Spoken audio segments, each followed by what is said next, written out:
অপেক্ষায় গড়িয়ে যায় দিন, গড়িয়ে যায় রাত্রি। কখনো কখনো ভুলে যাই কার জন্য এই অপেক্ষা, বা কিসের জন্য। অথবা যার অপেক্ষায় থাকি সে হয়তো দরজায় কড়া নেড়ে ফিরে যায় না পেয়ে সাড়া, কিন্তু টের পাই না। বাগানে সযত্নে লাগানো ফুল গাছটিতে ফুল ফুটতে দেখব বলে প্রহর গুনি। ফুল ফুটে হঠাৎ কখন ঝরে যায় অগোচরে, জানতে পারি না।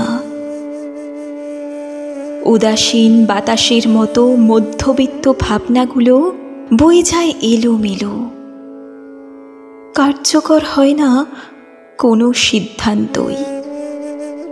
বৃথাই কাটে সারাটা দিন।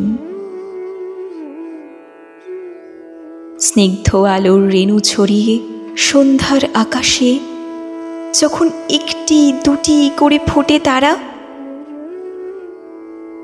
আমাকে তখন যেন আষ্টে পৃষ্ঠে জড়ায় মহাশূন্যের অপার মায়া। এক অন্য ভুবন ডাকে আমাকে অদৃশ্য ইশারায়। প্রতিদিন রাত জেগে লিখে রাখি খাতার পাতায় কত কবিতার খসড়া, কিন্তু চূড়ান্ত হয়ে ওঠে না একটাও। অসম্পূর্ণ নির্মাণের দুঃখ আমার রক্তের গভীরে অবিরল তোলে এক অস্থির কল্লোল। বুকের মধ্যে মোচড় দিয়ে ওঠে ভীষণ এক কষ্ট, যন্ত্রণা ক্লিষ্ট এক অস্পষ্ট মুখের আদল সারাক্ষণ মনের ভিতর ভাসে। খুব যেন চেনা বলে মনে হয় সেই মুখ। আপ্রাণ চেষ্টা করি তাই সেই মুখটাকে মনে করার, কিন্তু আমি পারি না। কারণ সেই মুখ মিলে মিশে একাকার হয় হাজার মুখের সাথে।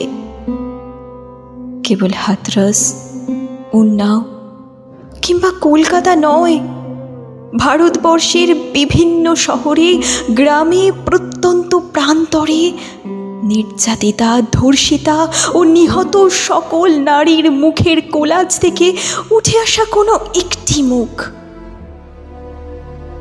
হয়তো বা নির্ভয়া বা অভয়া বা তিলোত্তমা বা পরিচিত অন্য কোনো নামে, যার বিচারের দাবিতে ফেস্টুন হাতে মিছিলে হাঁটে লক্ষ মানুষ, উত্তাল হয় দিন রাত্রি প্রবল প্রতিবাদে।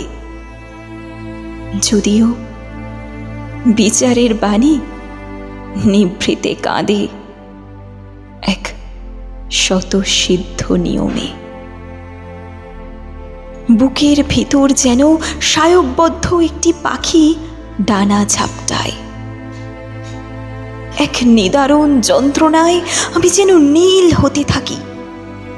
নীল হতে হতে নিঃশেষ হয়ে যাওয়ার পূর্ব মুহূর্ত পর্যন্ত জানি না কেন এক আশ্চর্য বিশ্বাস অনির্বাণ প্রদীপের মতো টিম টিম করে জ্বলে মনের নিভৃত এক কোণে। স্বপ্ন দেখি তাই নিরাময়ের, স্বপ্ন দেখি উড়ানের, অন্ধকার থেকে আলোয়। কদর্যতার স্তূপের উপর দাঁড়িয়েও স্বপ্ন দেখি সুন্দরের, স্বপ্ন দেখি দিন বদলের। যদিও আসলে বদলায় না কোনো কিছুই। একটা দিনের পিঠে উঠে আসে অবিকল আর একটা দিন, এবং এইভাবেই অপেক্ষায় থাকি আমি। প্রতিটি দিন, প্রতিটি রাত্রি।